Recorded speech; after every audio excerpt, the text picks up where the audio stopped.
मुकद्दस मत्ती रसूल का इंजीली बयान उसका 8वां बाब 23वीं आयत से 27वीं आयत तक। खुदा के जिंदा कलाम में यूं मरकूम है, जब वो कश्ती पर चढ़ा तो उसके शागिर्द उसके साथ हो लिए, और देखो झील में ऐसा बड़ा तूफान आया कि कश्ती लहरों में छिप गई, मगर वो सोता था। उन्होंने पास आकर उसे जगाया और कहा, ऐ खुदावंद हमें बचा, हम हलाक हुए जाते हैं। उसने उनसे कहा, ऐ कम इत्तेकादो, डरते क्यों? तब उसने उठकर हवा और पानी को डांटा और बड़ा अमल किया। और लोग ताज्जुब करके कहने लगे, ये किस तरह का आदमी है कि हवा और पानी भी इसका हुक्म मानते हैं। खुदा के जिंदा पाक कलाम के पढ़े और सुने जाने को खुदा की बरकत। खुदा के जिंदा कलाम में से जो हवाला पढ़ा गया है, इससे पहले कि हम उस पर कुछ देर खुदा के कलाम को सीखें, सबसे पहले खुदा का शुक्रिया अदा करते हैं जिसने गुजरे सारे हफ्ता में हमारी मदद और हिफाजत की, हर तरह के मौसमी असरात से, वबा से, हादसा से हमें बचाया। बेशक मानसून के सीज़न में जब बारिशें होती हैं तो बहुत हालात ख़राब होते हैं। ये खुदा का फजल है कि वो हमें बचाता है, वो हमारी हिफाजत करता है और वो अपने लोगों की फिक्र करता है। पिछले साल इन्हीं दिनों में तकरीबन 5 हफ्ते रेगुलर बारिश हुई और बड़े नाजुक और बुरे हालात। खुदा का शुक्रिया अदा करते हैं कि इस साल हालात काफ़ी बेहतर हैं। इसी हवाले से आज हम खुदा के कलाम को सीखें। जब बारिशें या तूफ़ान ज़िंदगियों में आते हैं तो खुदा किस तरह से हिफाजत करता है। बिलखसूस ज़बूर 46 में हम गाते हैं, इस बात को भी याद करेंगे कि पावें जेकर हड़ भी आवे, पानी करने शोर, खौफ ना करिए पहाड़ा दा। खुदा पानी शोर करे, जो मर्जी हालात हो जाएं, हमारी फिक्र करता है, हमें पालता है, संभालता है। हम जानते हैं कि रसूलों में से अक्सर का ताल्लुक जो था वो मछली पकड़ने के शौक से, मछेरे थे वो, और वो मछलियां पकड़ते थे और इस बात के वो माहिर थे, इस बात के वो माहिर थे।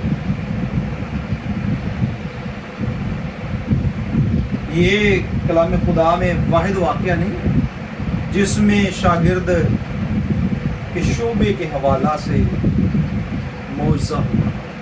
एक और भी मौज़ा इस हवाले से हमें मिलता है, जब शागिर्द सारी रात मछलियाँ यानी कि पकड़ते रहे तो खाली हाथ लौटे। दिन चढ़ता है तो वो नाकाम वापस आ रहे थे तो यीशु मसीह ने बोला, कहते दोबारा चल के जाल डाल। तो जब उन्होंने यीशु मसीह की बात को माना है तो कसरत से बरकत को हासिल किया है, और ऐसी बरकत कि उनके जाल फटना शुरू हुए, और फिर बराबर अपने साथियों को जो कश्तियों पर थे उन्हें आवाज़ें देकर बुलाना पड़ा कि आप आओ और हमारी। इसी तरह का वाक़या यीशु मसीह पहाड़ी वास के बाद कफरनहूम से में जब दाखिल हुए, अगर आप 8वें बाब की 5वीं आयत में देखें, पहाड़ से उतरा है पहली आयत से 5वीं आयत में वो कफरनहूम में दाखिल होता है, जहाँ वो एक बीमार को ठीक करता है जिसको फालिश, और फिर पतरस के घर जाता है और उसकी सांस को जो है वो यीशु शिफा देता है जिसे बुखार। और कोई एक बड़ी भीड़ यीशु मसीह के पीछे, ये बड़ी भीड़ देखते हुए, अगर आप 18वीं आयत देखें तो वहाँ लिखा है, जब यीशु ने अपने शागिर्द बहुत सी भीड़ देखी, तो जब यीशु ने अपने गिर्द बहुत सी भीड़ देखी तो पार चलने का हुक्म दिया, और एक फकीर ने पास आकर उससे कहा, ए उस्ताद, जहाँ कहीं तू जाएगा मैं तेरे पीछे हूँ। यीशु ने उससे कहा, लोमड़ियों के भट्ट होते हैं और हवा के परिंदों के घोंसले, मगर इब्ने आदम के लिए सर धरने की जगह नहीं। एक और शागिर्द ने उससे कहा, खुदा मुझे इजाज़त दे के पहले जाकर अपने बाप को दफन कर। यीशु ने उससे कहा, तू मेरे पीछे चल और मुर्दों को अपने मुर्दे दफन कर ले। यीशु मसीह कफरे नहूम से निकल कर गरासीनियों के इलाके की तरफ जाते हैं। और जिस झील पर यीशु मसीह सफर करते हैं, इस झील की भी बड़ी एक जबरदस्त किस्म की कहानी है, या यूं कह लीजिए कि स्टोरी है। अगर आप नक्शे पर कलाम खुदा में देखें तो इस झील के इर्द गिर्द बैतनिया है, कफरे नहूम है, दीगर ऐसे इलाके हैं जहां यीशु मसीह ने अपनी खिदमत का ज़्यादातर हिस्सा गुजराना है। गरासीनियों का इलाका है जहां यीशु मसीह एक आदमी जिसमें लश्कर था उसे शिफा देता है। फिर इस झील के चौगिर्द खुदावंद यीशु मसीह की खिदमत का एक बड़ा अरसा उसने गुजारा है। यीशु मसीह जब इस झील पर अपने शागिर्दों के साथ सफ़र कर रहे थे तो यूं हुआ कि झील में तूफान आया। झील में तूफान आया। जब तूफान आया तो शागिर्द जो थे, जो कि माहिर थे, बचपन से इसी शोबे से मुंसलिक थे, उनके लिए ये तूफान, ये बारिश, आंधियां कोई मायने ना रखती, क्योंकि बेशुमार दफा इसका उन्होंने सामना किया हुआ था। तो उन्होंने क्या किया कि पहले जब आई बारिश और पानी कश्ती में आना शुरू हुआ, पहले उन्होंने खुद से निकालना क्या किया, शुरू कर दिया।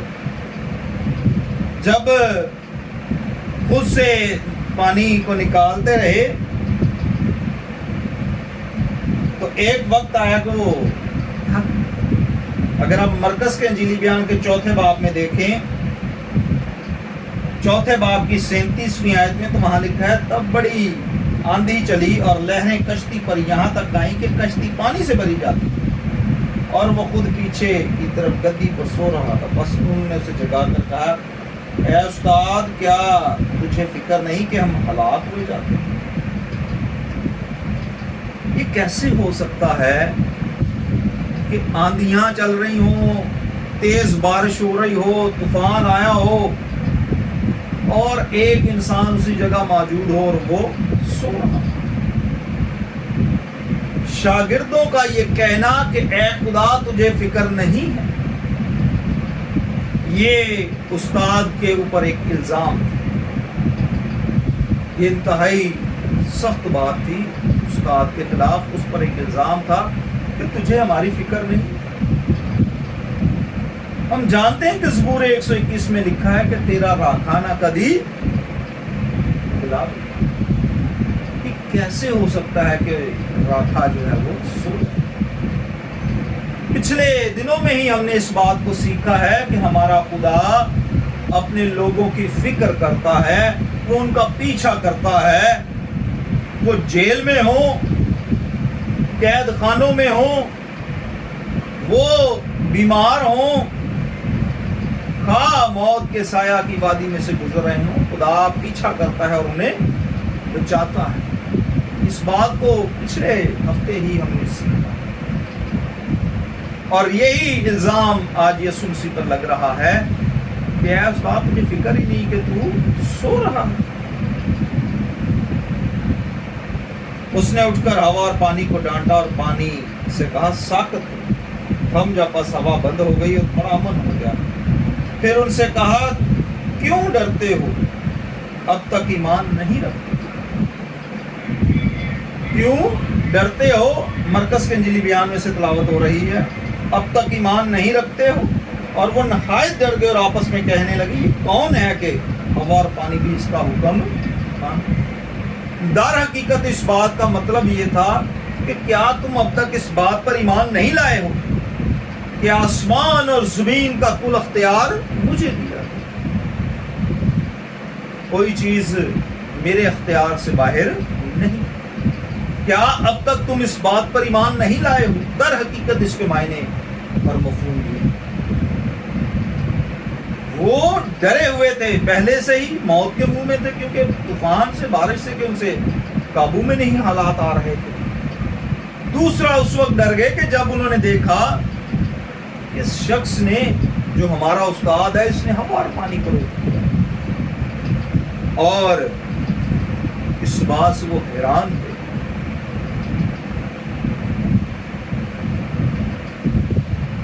اگر آپ متی کے انجیلی بیان میں بھی دیکھیں، اس کی 26ویں اور 27ویں آیت میں بھی، اور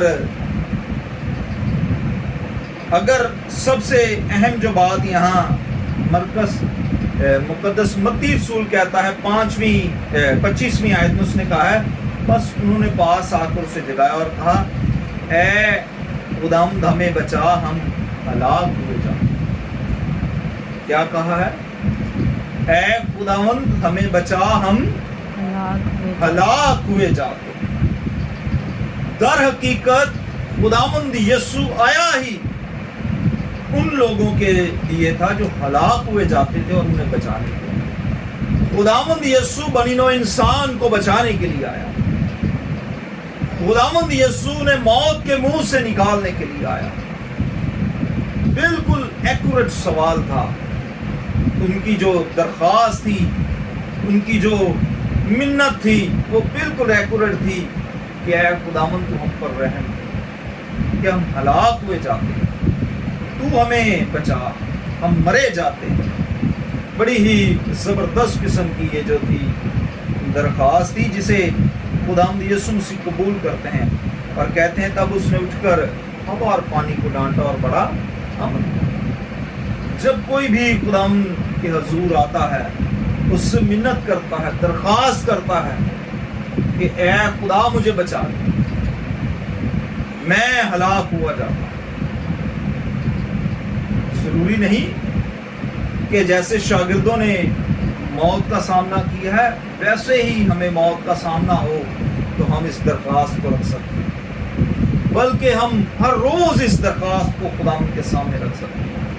جب اپنے گناہوں کا اقرار کرتے ہیں تو اس بات کے لیے بھی درخواست کریں کہ اے خدا ہم ہلاک ہوئے جاتے ہیں، تو ہمیں بچا، ہم مشکلات میں تو پڑے ہوئے ہیں لیکن گناہوں میں بھی پڑے ہوئے ہیں، اپنی کمزوریوں کے باعث جو ہے ہم ہلاک ہوئے جاتے ہیں، تو ہمیں بچا، ہمیں ہماری کمزوریوں پر، گناہوں پر غلبہ حاصل کرنے میں تو مدد۔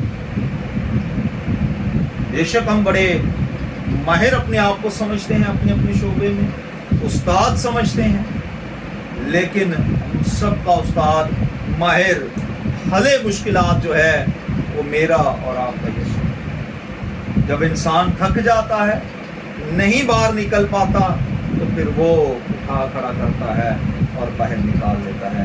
خداوند آپ سب کو اور ہم سب کو بڑی برکات بخشے۔